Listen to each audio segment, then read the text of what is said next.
Members of the squad of the Progressive House lawmakers this week railed against House Republicans for voting to remove one of their own, Representative Ilhan Omar of Minnesota, from the House Foreign Affairs Committee, arguing that the move was motivated by GOP bias against women of color in Congress. All right, so they got into it. Here we go. Republicans on the House floor ahead of the vote argue for a resolution to oust Omar, a Somali refugee and one of the first two Muslim women elected to Congress, over a number of remarks she has made that Republicans say are anti-Semitic. Speaker Kevin McCarthy had long vowed to keep Omar off the panel and block California Democratic Reps Adam Schiff and Eric Swalwell from seats on the House Intelligence Committee. Now, the chamber ultimately approved the resolution to oust Omar along party lines, but some folks on the Hill had something to say about it, including Omar.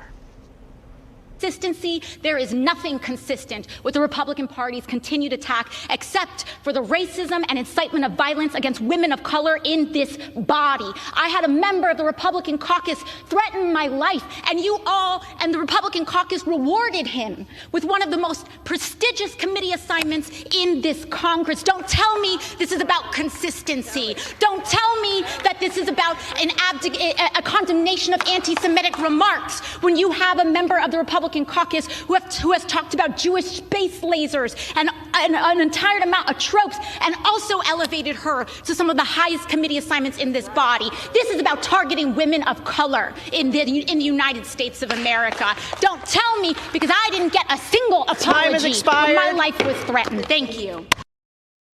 Is anyone surprised that I am somehow deemed unworthy to speak about American foreign policy, or that they see me as a powerful voice that needs to be silent? Well, you know, Representative Cori Bush, who was sitting behind Representative AOC and Representative Omar, she called the resolution to oust Omar offensive and just a bunch of racist gaslighting. She went on to say that Republicans are waging a blatantly Islamophobic and racist attack against Congresswoman Omar. She said it before, she'll say it again. The white supremacy happening is unbelievable. This is despicable. I thought Representative AOC, I thought her comments were fiery, and they have enlisted a lot of reaction on social media. But Representative Cori Bush, I thought she also sort of cut to the heart of this. And, you know, are we watching Islamophobia? Are we watching racism? Are we watching discrimination against a woman happening right now before our very eyes? A lot of people say yes.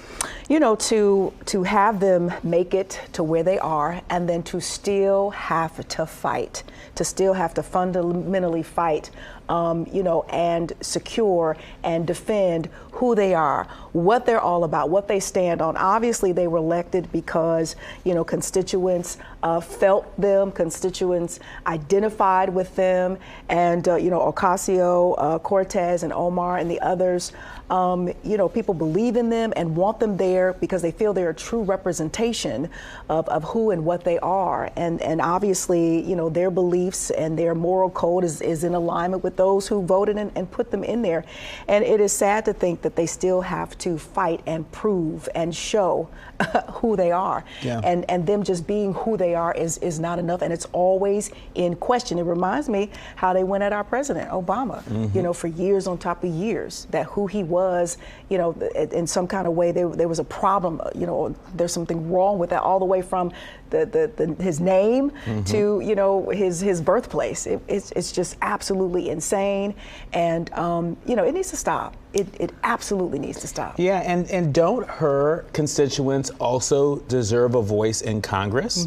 You know, I mean, what they're doing to hurt Representative Omar, they're actually hurting the district that she represents. They're hurting the constituents that she represents. And so we'll continue to keep our eye on this. But moving on to the U.S. Senate, where the Judiciary Committee sent Ticketmaster a not so subtle warning this week after Beyonce announced her world tour. We're watching is what the committee's account tweeted at Ticketmaster in response to an article about the concert. The dig at the company comes after a high-profile debacle during the pre-sale of Taylor Swift's upcoming tour last year. The system meltdown resulted in thousands of her fans being unable to purchase tickets. Ticketmaster faced more blowback over its handling of ticket sales when hundreds of fans were turned away from rapper Bad Bunny's December concert in Mexico. According to Ticketmaster, an unprecedented number of fake tickets created confusion, which sparked the unfortunate outcome. If you can afford the tickets. I know I've been watching people post snapshots of the different arenas where Beyonce will be playing from city to city in their city. And I saw a few nosebleed seats for almost $1,000, the upper level. So if you can in fact, afford, Beyonce tickets and jump online to Ticketmaster and purchase them, God bless you, because they are high. Well, I would say start saving for your Beyonce tickets if you haven't already started saving for your Beyonce tickets. But, what was interesting to me about this story is that the U.S. Senate Judiciary Committee, they can look into this, but I haven't seen a tweet about the George Floyd Justice and Policing bill.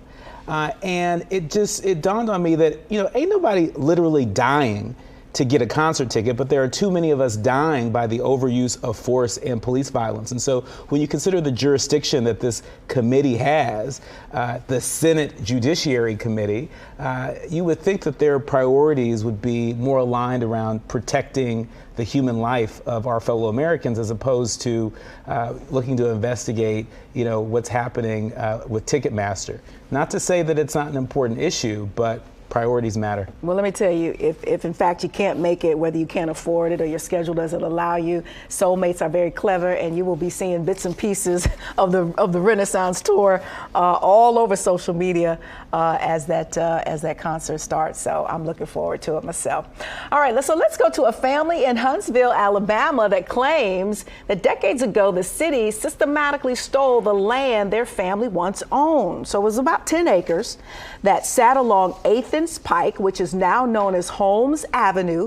The 5 surviving Jones siblings say that land had been in the family since the 1870s. Now today, that piece of land is home to the University of Alabama and Huntsville's Business Administration building. Officials in Madison County say they condemned that land in 1954 after Willie Jones turned down an offer of $900 for a portion of that land, including the well, and the family was forced to move. Now, the Jones family started a petition to get their land back, and they now have more than 5,000 signatures. And we heard stories like this time and time again in your neck of the woods in California. That family actually got their land back, and then they flipped it and sold it back to the folks for millions and millions of dollars. That's right. That's right. Yeah. We saw that. And what's also interesting about this story is that the father was unfortunately was not literate. And so before this transaction, they say that he had signed his name with an X.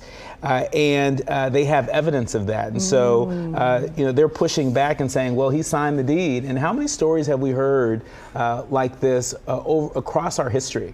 Where, because of issues related to literacy, our vote wasn't counted properly, or our land was taken from us, or something happened. And so, this is a story that really represents, I think, a whole lot of stories. And as we talk a lot about the reparations movement, right, I think we're going to uncover even more stories just like this. This is an opportunity for those folks who stole that land to make good on the hoodwinking and the bamboozlement of it all. It's also an opportunity for that community down there in that area of Huntsville to come together, and sign, that petition so they can continue to, push this ask, if you will, or demand forward. And I'm hoping that they'll come out on the other side with something, monetarily maybe, seeing as though, that land has been developed over and over again and it's part of the university. But that does not mean that they can't dig in their pockets and make good on this family's loss of what was stolen, taken from them. That's right. Yeah. That's right. Well, a bill proposed by Massachusetts lawmakers would allow state inmates to donate their organs or bone marrow in exchange for reduced prison sentences.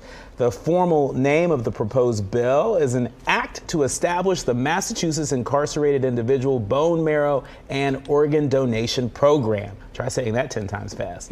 If the bill passes, sources say donating organs would be optional for inmates. If passed, the act would create a 5-person panel to oversee the implementation of the program, made up of 2 Department of Corrections officials, an organ donation specialist from a state hospital, and 2 advocates focusing on organ donation and prisoners' rights. Sources say organ donation is currently allowed in U.S. federal prisons, but only if the recipient is an immediate family member. I think that's a great, program. If an inmate decides that that's what he or she wants to do, why not? If they're, in good health, they're still human, and if they decide to pass along their organs, they should very well be included to help with organ donation. I myself believe in it.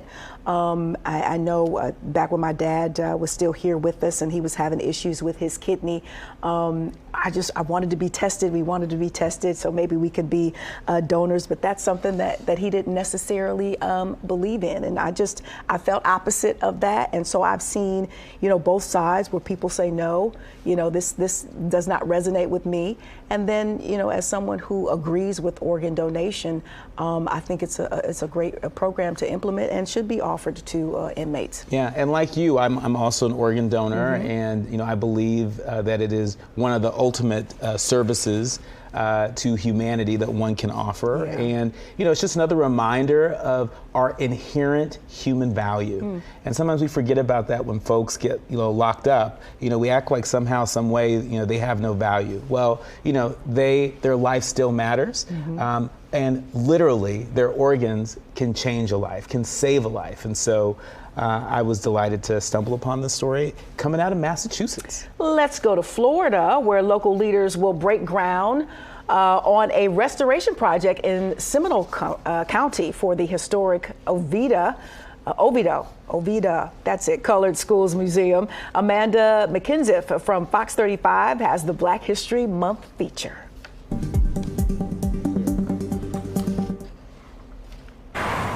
There are 2 parts to this building. The first part is the original.